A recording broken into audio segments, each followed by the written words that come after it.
Hi, I'm Daryl Johnson, and welcome to One of a Kind by Design. Today, we're going to talk with Dr. Weathersby, and she's going to give us the pros and the cons of grant writing. Stay with us.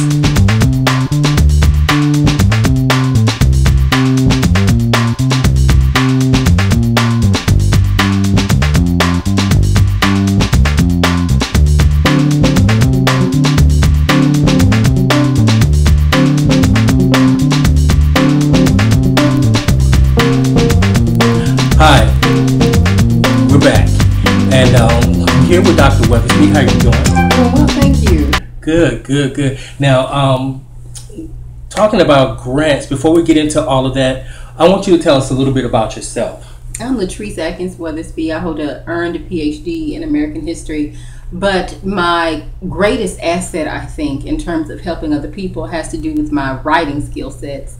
And so what I've done in the last 10 years is help people actualize their visions for becoming an entrepreneur, starting their own business, launching out into their own purpose by looking for grant funding to finance their dreams and their visions. So I use my skill set as a writer. I perfected that skill set through the course of my formal education. In terms of higher education, I earned a bachelor's from Wellesley, and then I went on to earn a master's and a PhD. Always been a home girl, always a homebody. So I'm back here home in Dallas, Texas, but I'm able to assist people all over the country through the technological advances like webinars, YouTube, email, etc., Skype, and I'm able to help people find funding for their dreams by using all these digital tools that are available to us.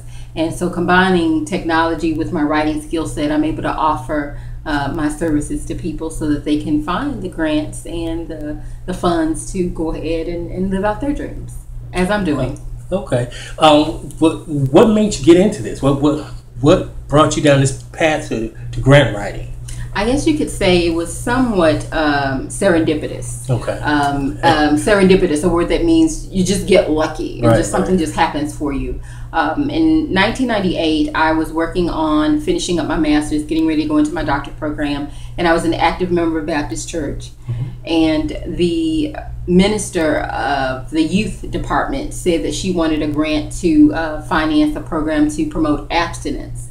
We wanted young people to delay becoming sexually active until marriage, and that's a principle of the church, and it made a lot of sense in a social service sense, because when you do delay becoming sexually active, then you don't run the risk of teenage pregnancy, you don't run the risk of HIV infections and STDs. And so the county I was living in was very concerned about those issues, and it married well to a concern of the church, which was premarital sex.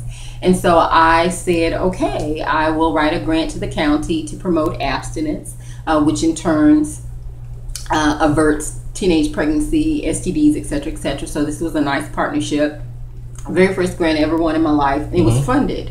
And all I did was just listen to what the church needed for their young people, and I matched that need to what the public entity was willing to fund, and it was accepted, and we were able to run an abstinence program. Then later I put together the evaluation to report to the funder the outcomes, what we had accomplished, etc. And so that was my entree into grant writing. I actually met with a group that had a need that they wanted to meet.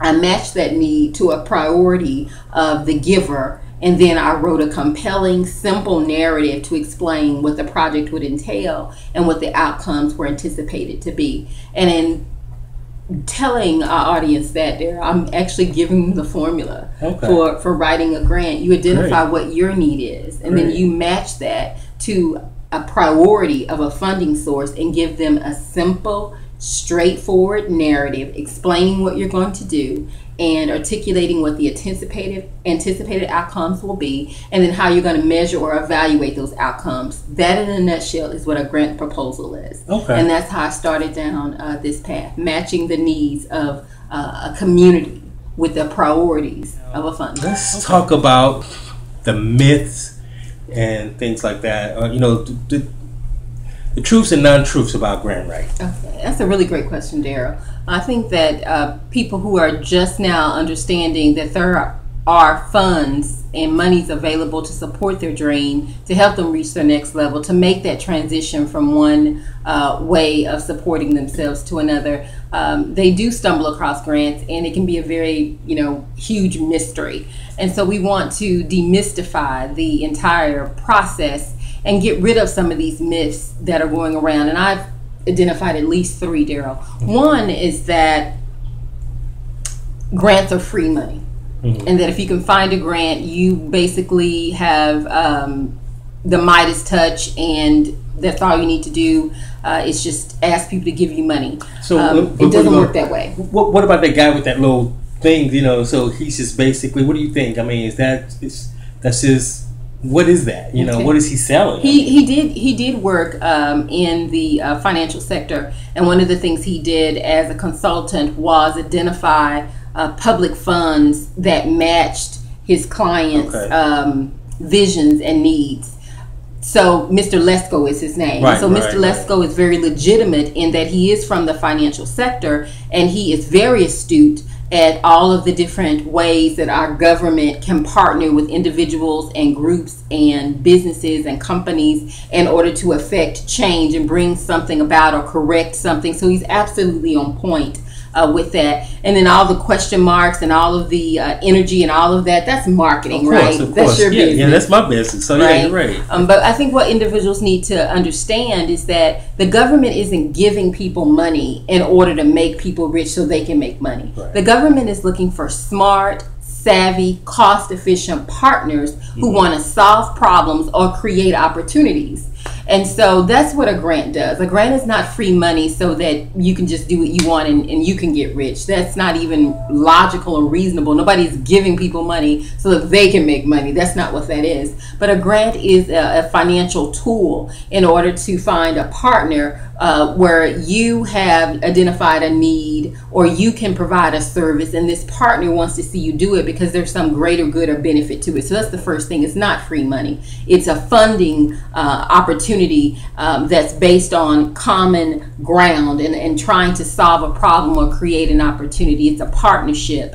And it has a financial component to it. The other myth I think that people need to deal with has to do with grants are only for nonprofits. If you're not a 501c3, according to the IRS, you won't be able to be eligible for a grant. That's not true. Individuals are eligible for some grants. Businesses, for profit, commercial, entrepreneurial businesses are eligible for some grants. States, local governments, counties are eligible for some grants. So that's the other myth we have to get rid of. The last one has to do with you have to be extremely smart or degreed or something like that in order to write a grant proposal. That's not true. Just a basic command of the English language, a clear, compelling, simple narrative that's not embellished, that articulates what the need is, what the service or program is, the anticipated outcomes, and how you're going to measure it or evaluate it to make sure that the person partnering with you in the grant who gave you the money to do it, that they're getting their money's worth. That does not take a degree. That doesn't take being a great writer. It just takes somebody who's just very clear. And so those are the 3 things that I like to tell people about writing grants. Oh, okay.